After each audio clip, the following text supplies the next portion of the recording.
In today's video, the foods that are gonna make you look like this. And I'm also gonna explain to you that there are no bad foods.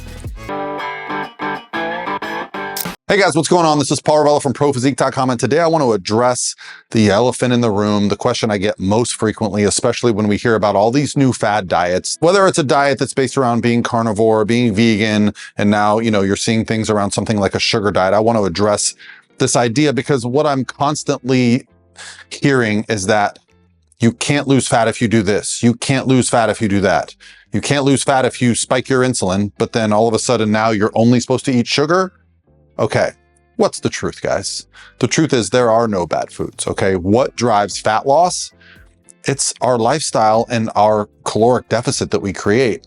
Now, what people that are proponents of different diets will say is that this diet is going to change the way your body looks because you are avoiding something like sugar, like fat, like carbs, whatever it is. Obviously, I think we all agree that protein is a good thing. I haven't heard the no protein diet yet, but I want to address the foods that are going to help you lose body fat. Because while diets that come and go, there is someone out there, a few people out there that are just looking like this all the time, okay? And guys, I don't avoid anything.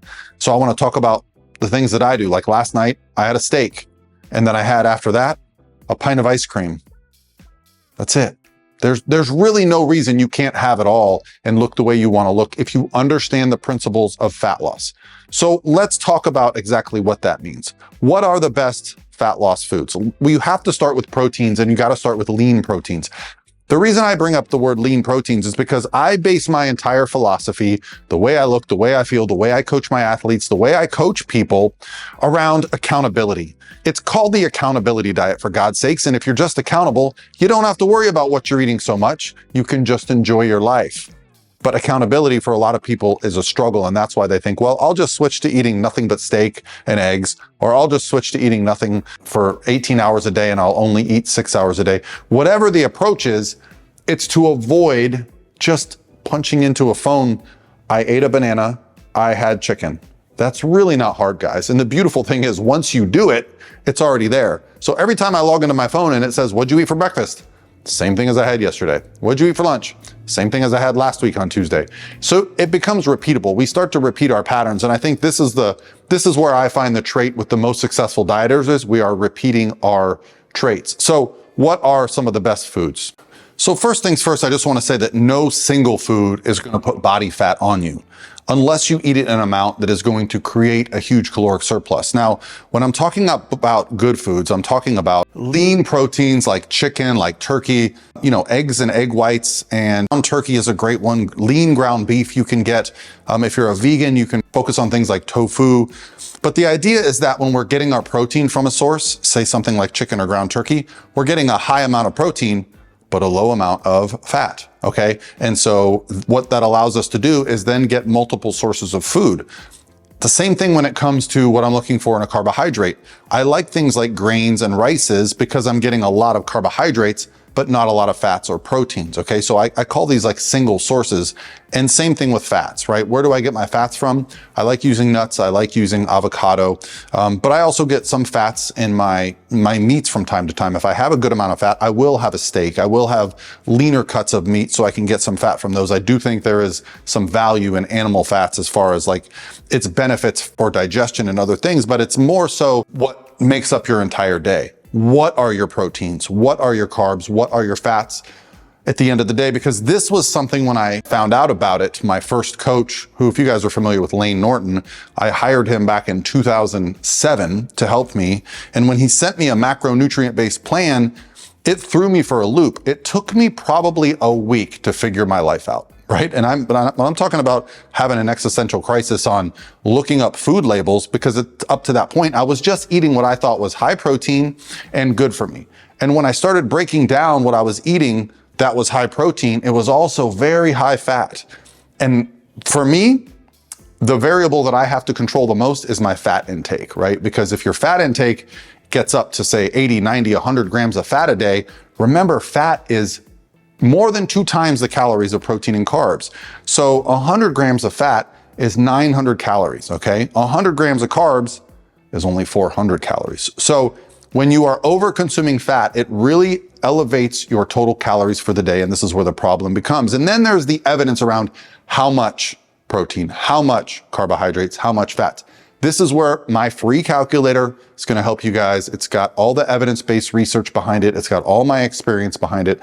It's free. You can just go plug in some information and look up your fat loss macros, your muscle building macros, and just get an idea. But then it's going to be on you. That's right. You have to download an app. My favorite is Nutrition IX. It's free. It's just a food diary. Just plug in everything you eat, everything you drink, and just be accountable for a couple days and just find out what happens if you start plugging things in and you realize, okay, this is where I'm at. The caveat to that is you got to be aware that there are hidden calories and things that you're probably not aware of. And some people think that they're not getting a lot of calories from like a coffee or something. I've seen people have coffees with several hundred calories. So when you start just looking at everything you do throughout the day, snacking, grabbing, people underreport their calories by as much as 100%. In research, it shows that people report that they're eating 1,500 calories. And then when they follow them around and track, that's right, they're eating about 3,000 calories. So it's very easy to snack and grab throughout the day when you're not being very accountable to it. So what are some foods that I rely on to be very successful? Listen, it comes down to things that you enjoy. You don't want to make your diet something that you can't stick to, okay? I have a very basic approach. I've done full day of eating videos, which you guys can go just type in my name and type in full day of eating. But I love eggs for breakfast. Shocking. I like bagels. I've made it very, very well known that I'm a big Pop-Tart and cereal eater. Again, lots of carbs, not a lot of fat. I love lean meats. I love chicken. I love steak. I love ground turkey. I love ground beef. Those are going to be my staples. For meat, I like fish. I like tuna. I'll go out to eat sushi every now and then as well, but I'm very aware of what the calories are for the sushi rolls when I'm in a phase where I need to be accountable. And then I'm also a big believer in you should enjoy things. You should have some treats. You should have something to look forward to. So, ice creams and those kind of things are going to have usually a little bit of extra fat, usually a little bit of extra carbs. But if you account for them in your day, then you can look the way you want to look. And that's really what this is all about. Now, if you guys don't want to do the work yourself and you just want to be told and helped, reach out to me. I'll help you with a meal plan. I'll help you with a training plan. I'll help you with a cardio plan. I've talked about, creating a lifestyle, because it's not just going to be nutrition if you want to look the way I look, okay? It's going to be about training in the days, a couple of days a week. It's going to be about being active, finding a form of cardio or a movement throughout the day that's going to allow you to have a body composition that's going to be beneficial. Because one thing I'll say about this, you can have the perfect diet. You're not going to change your body as far as muscle goes, okay? There's two parts to this. If you want to have a little bit of muscle, a little bit of lean muscle, you got to do the stimulation of the muscle, the resistance training or some form of activity. But diet is going to make you feel better mentally, feel better physically, and you're going to feel in control. When you start to pair a nice cardio routine, a nice resistance training routine, and a nice consistent diet, that's when you get the look that you're after. So remove the idea that you have to avoid foods if you want to lose body fat. Okay, I think that's a lot of people, they hesitate. They go, I don't want to start a fat loss diet because I can no longer have this. You can have this. You just got to be accountable the rest of the day. Okay, hopefully that helps you guys. If you have any other questions, you can always comment below. I love to answer your comments. You can also reach out for a free consultation at prophysique.com. And yeah, let's just have a great week ahead. I'll talk to you tomorrow.